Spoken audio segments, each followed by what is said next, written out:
Hi everyone, this is Tina with Overall Adventures. Thank you so much for joining me. I want to talk about vomit today, specifically vomiting with words and why it's such an important part of journaling and how you can really kind of get started with it.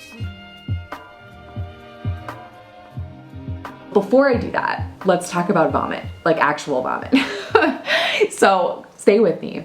You know when you've eaten something and it's not going so well, and maybe you've had food poisoning or something like that, and you know in your bones, your body knows that this needs to come up. This needs to get out. You know how you have that moment where you're like, your mind is like almost reasoning with your body. It's like talking to your body like, hey, like keep it in there. Like, I don't want to go there right now, right? I don't know if you've ever had that experience. I think you have. We're humans. I think a lot of us have, where your mind is battling the body. And at a certain point, like maybe your mind can win, but most of the time at a certain point, your body is like, move over, brain. I'm in the driver's seat.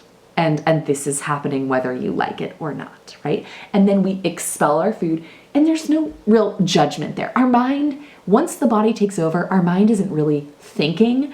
It's not pleading anymore. It's not like begging for us to like not throw up. It's just happening. It's just happening, and we accept it, and it is what it is. And then usually we feel better afterwards, right? To some extent, usually.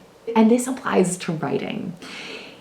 If we are able to write with this kind of reckless human animal abandon and just let it out and let it be ugly and let it not be pretty and let it come out raw and maybe not so nice and let it be this unfiltered purging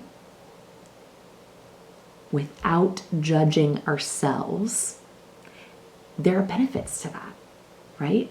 If we allow ourselves to not overthink exactly what we want to say and make sure we sound cool or make sure we sound nice or make sure we sound X, Y, Z way or aesthetic or whatever it is, if we let ourselves be our truest selves in our notebooks where nobody is there to judge us, maybe we're practicing being our most authentic selves so that when we go out into the real world and we've got all those other pressures and all those other factors going on, we can be more authentically us.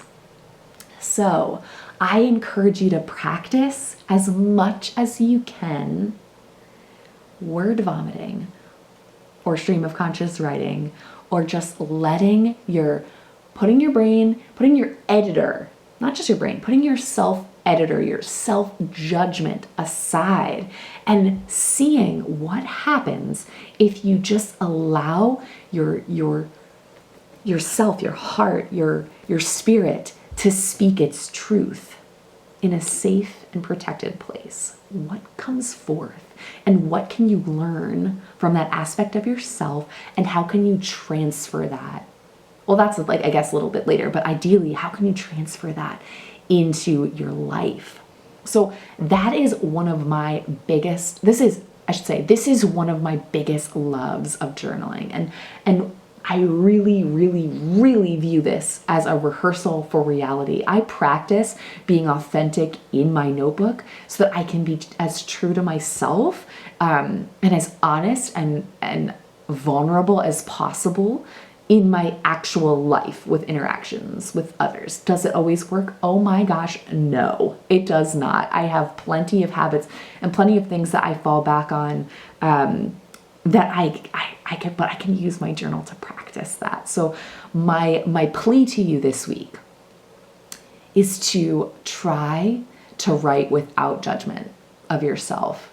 And if it helps you to think about it from a meditation lens, right, where, you let thoughts come in and let them go, and without judging them, just let them be, just being in your notebook. I do have a video coming on stream of conscious writing, but I just had to sit down today and give you this little nugget of inspiration to help you write without abandon.